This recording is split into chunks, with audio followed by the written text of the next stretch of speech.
Inclusive action. What does it mean to embody inclusive action? I told you in my introduction, I'm a dean. I'm a college dean. And in that position, I carry power and influence.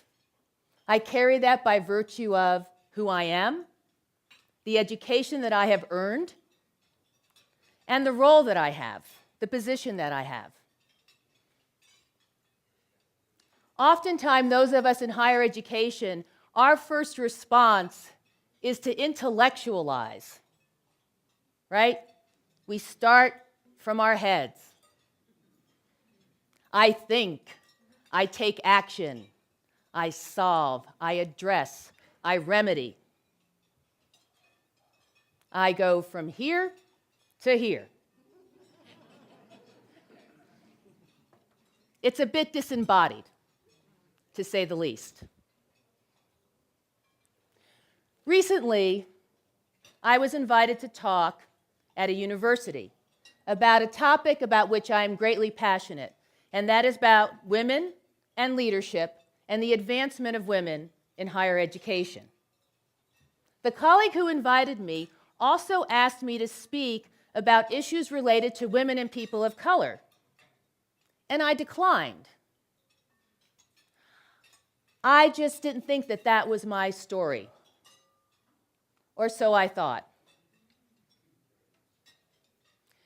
I said earlier I have the privilege of being dean of the Women's College here, and one of the things I love about this college is that over 45% of its students identify as women of color.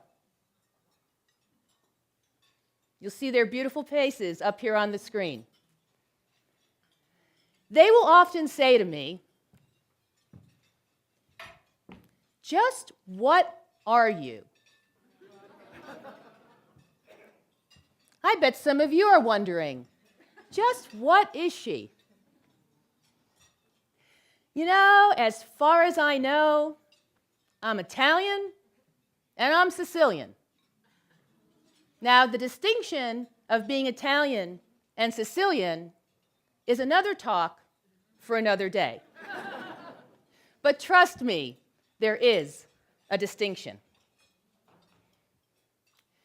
So back to this talk that I was asked to give at the university. Days before I'm to get on a plane and speak at this university, I receive an email.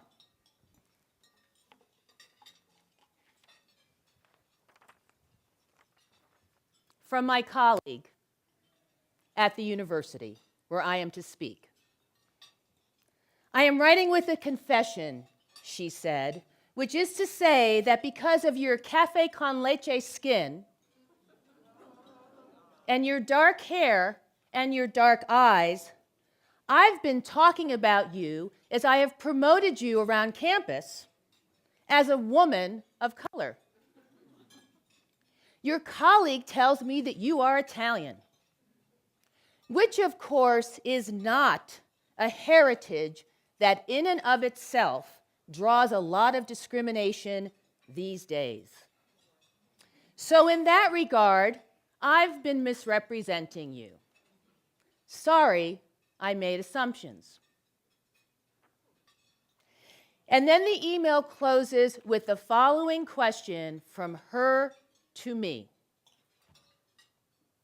"How would you like for me to address this issue?" How would you like for me to address this issue? When did her assumptions about me become my problem to fix?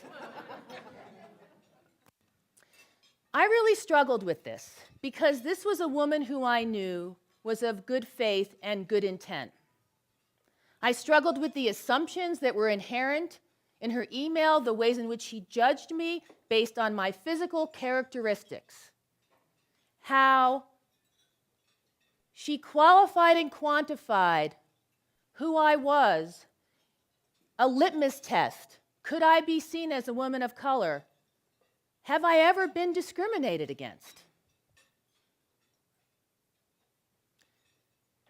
As I considered what to do, how to fix the problem, I decided to move from here to here. I decided to move from a place of anger and confusion to a place of compassion and vulnerability. But this was not easy. What happened during this exchange was it reminded me of the struggles that my sisters and brothers of color, indeed, any person with a visible difference has every single day, both the burden of being different and the responsibility for designing the solution. I decided to turn this into a teachable moment for this colleague and for myself. And so while my typical reaction might have been to be angry and fight back, I allowed myself to operate not from here, but from here. In my response, this is what I wrote. I am not sure how to respond to your email, but I will try as best as I know how. And I went on to say the following.